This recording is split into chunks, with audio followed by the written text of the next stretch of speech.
दोस्तों अभी तक हम लोगों ने मैग्नेटिक फील्ड का कैलकुलेशन सीखा है using Biot and Savart's law, और उसमें बहुत सारे केसेस हम लोगों ने देखे, बहुत सारे प्रॉब्लम सॉल्व किए। Magnetic field of straight wire calculate किया, magnetic field of circular arc का सेंटर पे कैलकुलेट किया, साथ के साथ magnetic field on the axis of ring भी कैलकुलेट किए, और बहुत सारे के 2 डायमेंशनल 3 डायमेंशनल प्रॉब्लम का डिस्कशन किया। साथ के साथ ही हम लोगों ने जब रिंग के रिजल्ट को डेवलप किया था तो उस समय मैग्नेटिक डायपोल मोमेंट के बारे में भी लर्न किया, और मैग्नेटिक डायपोल मोमेंट से भी रिलेटेड कुछ प्रॉब्लम्स को हम लोगों ने प्रैक्टिस किया था। अब हम लोग लर्न करने वाले हैं magnetic field due to moving point charge. चूँकि बॉयड-सेवर्ट्स लॉ आपको बताता है कि अगर किसी वायर में करंट है तो उसके आसपास मैग्नेटिक फील्ड है, तो अगर कोई मूविंग पॉइंट चार्ज है तो इसका मतलब करंट एग्जिस्ट करेगा, और अगर करंट एग्जिस्ट करेगा तो इसका मतलब उसके आसपास में मैग्नेटिक फील्ड एग्जिस्ट करेगा। तो बॉयड-सेवर्ट्स के जो रिजल्ट हैं उसी रिजल्ट को करंट के बजाय अब थोड़ा उसको चार्ज में चेंज कर देना है। तो स्टार्ट हम लोग बॉयड-सेवर्ट्स लॉ से ही करेंगे, उसी को करंट के बजाय चार्ज में इस रिजल्ट को कन्वर्ट करेंगे। सपोज करो कि एक कोई चार्ज हो गया आपको पॉइंट चार्ज Q, और अगर ये v वेलोसिटी से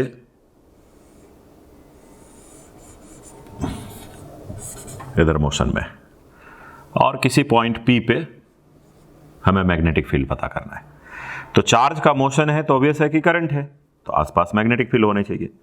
तो इस पोजीशन का पॉइंट का इस चार्ज के रिस्पेक्ट में ये हो गया पोजीशन वेक्टर R।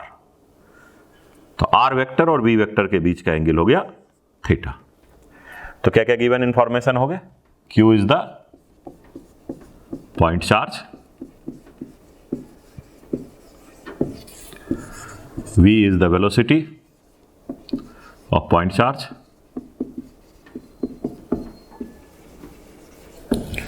और R हो गए यहां पे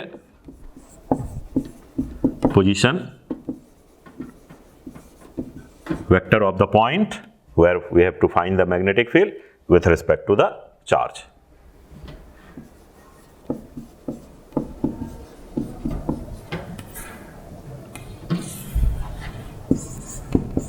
With respect to charge. तो बॉयड-सेवर्ट्स लॉ का रिजल्ट याद होगा। तो मैग्नेटिक फील्ड B क्या था? μ0/4 पाई I इंटू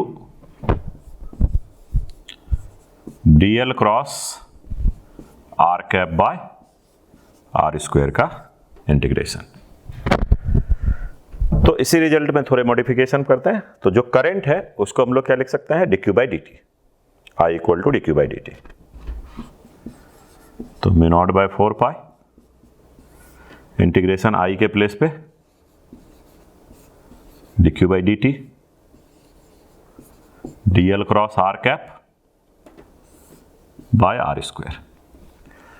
dt को हम लोग थोड़ा शिफ्ट कर देते हैं dl के तरफ, देखो क्या आता है। तो μ0/4 pi integration dq into dt को इधर शिफ्ट करते हैं dl by dt cross r cap by r square. क्या dl बाय dt को वेक्टर v लिख सकते हैं?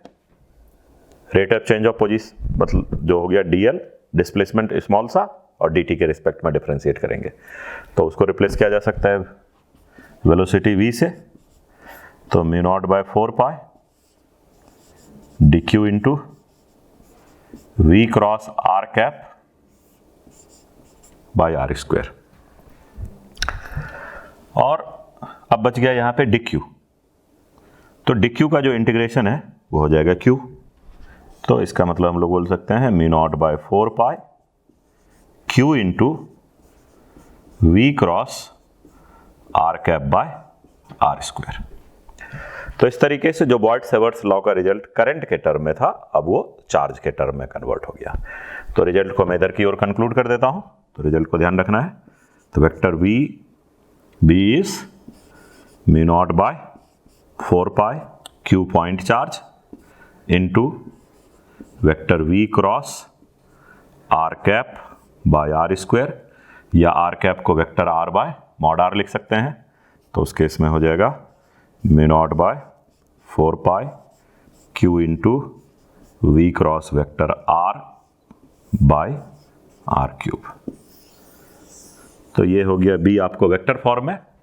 और अगर बी का मैग्नीट्यूड देखना है तो वी क्रॉस आर कैप का क्या हो जाएगा, तो मॉड वी के जगह पे वी लिखेंगे, मॉड आर कैप के जगह पे 1, और वी वेक्टर और आर वेक्टर के बीच का एंगल थीटा है। तो इसका मतलब यहाँ पे क्रॉस प्रोडक्ट की वजह से साइन थीटा आ जाएगा। तो क्या यहाँ पे बी का मैग्नीट्यूड लिख दूं, तो बी का मैग्नीट्यूड क्या हो जाएगा, mu not by 4 pi Q V sine theta by R square. तो क्यू चार्ज है, वी स्पीड से चल रहा है, और जिस पोजीशन पे हम लोग मैग्नेटिक फील्ड पता करना चाहते हैं वो चार्ज के रिस्पेक्ट में आर हो गए, वी वेक्टर और आर वेक्टर के बीच का एंगल थीटा है। तो बी का मैग्नीट्यूड क्या हो जाएगा, mu not by 4 pi Q V sine theta by R square. तो इस तरीके से magnetic field due to moving point charge भी फाइंड किया जा सकता है। इस पे एक हम लोग प्रॉब्लम भी, एक एग्जाम्पल भी सॉल्व कर लेते हैं। तो इससे रिलेटेड एक एग्जाम्पल देखते हैं। तो सपोज करो कि एक इलेक्ट्रॉन है और ये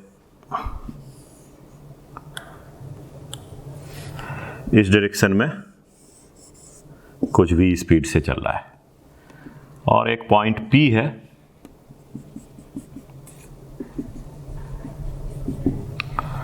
जो कि इस जगह से 40 सेंटीमीटर और इधर की ओर 30 सेंटीमीटर के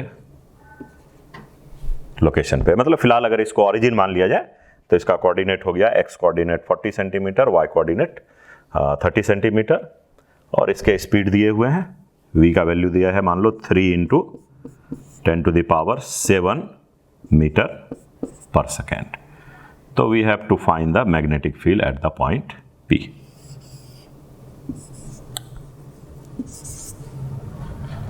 P पॉइंट पे मैग्नेटिक फील्ड होता है। तो इसका मतलब देखो कि अगर सबसे पहले तो अगर ये V वेक्टर हो गए तो ये हो जाएगा R वेक्टर, ये हो जाएगा थीटा। तो अगर सबसे पहले B का मैग्नीट्यूड पता किया जाए तो B के मैग्नीट्यूड को क्या लिखेंगे, mu not by 4 pi Q V sine theta by R square. Mu not by 4 pi का क्या वैल्यू हो जाएगा, 10⁻⁻7। चार्ज का वैल्यू, इलेक्ट्रॉन है 1.6 इंटू 10⁻⁻19, स्पीड दिया हुआ है 3 into 10⁻7 metre per second, 3 into 10⁻7। अब बच गया साइन थीटा और आर स्क्वायर। तो यहां पे वी वेक्टर और आर वेक्टर के बीच का एंगल ये थीटा है, तो ये साइन थीटा चाहिए और साथ के साथ आर स्क्वायर चाहिए। चलो इसको लाइन डॉटेड से खींच देते हैं, तो ये 40 हो जाएगा, इधर 30 हो जाएगा। तो साइन थीटा का वैल्यू क्या हो जाएगा, परपेंडिकुलर बाय हाइपोटेनियस। अच्छा ये 30 सेंटीमीटर है, ये 40 सेंटीमीटर है, तो आर का मैग्नीट्यूड कितने हो जाएंगे, तो √30 स्क्वायर प्लस 40 स्क्वायर, तो ये हो गए 50 सेंटीमीटर। तो आसानी से आप साइन थीटा का वैल्यू लिख सकते हैं। तो साइन थीटा देख सकते हो, ये 40 और ये 50, तो P/h, इसका मतलब 40 सेंटीमीटर बाय 50 सेंटीमीटर। तो साइन थीटा का वैल्यू हो गया 40/50, और नीचे आर स्क्वायर, तो आर का मैग्नीट्यूड 50 सेंटीमीटर है, इसको मीटर बना के लिखना पड़ेगा। उधर तो रेशियो था इसलिए कोई इशू नहीं था, sine theta is the ratio of P and H, लेकिन आर का मैग्नीट्यूड 50 सेंटीमीटर, तो इसका मतलब 50 इंटू 10⁻⁻2 मीटर का स्क्वायर। तो इसका सॉल्व करने से जो वैल्यू आ जाएगा वो मैग्नेटिक फील्ड टेस्ला में कैलकुलेशन कर सकते हैं, ठीक है। तो जो भी आंसर आएगा बी का मैग्नीट्यूड इतने टेस्ला। अब ये बी का डायरेक्शन क्या होने चाहिए, तो बी का डायरेक्शन, एक तो बी का जो फॉर्मूला अपने को वेक्टर फॉर्म में था वो किस तरीके से, तो mu not by 4 pi Q into V cross R cap by R square. तो V क्रॉस R कैप का डायरेक्शन निकाल सकते हैं, लेकिन ध्यान रहे चार्ज का भी साइन हमें यहां पे कंसीडर करना पड़ेगा। तो V वेक्टर इधर है, R वेक्टर इधर है, तो V क्रॉस R कैप क्या हो जाएगा?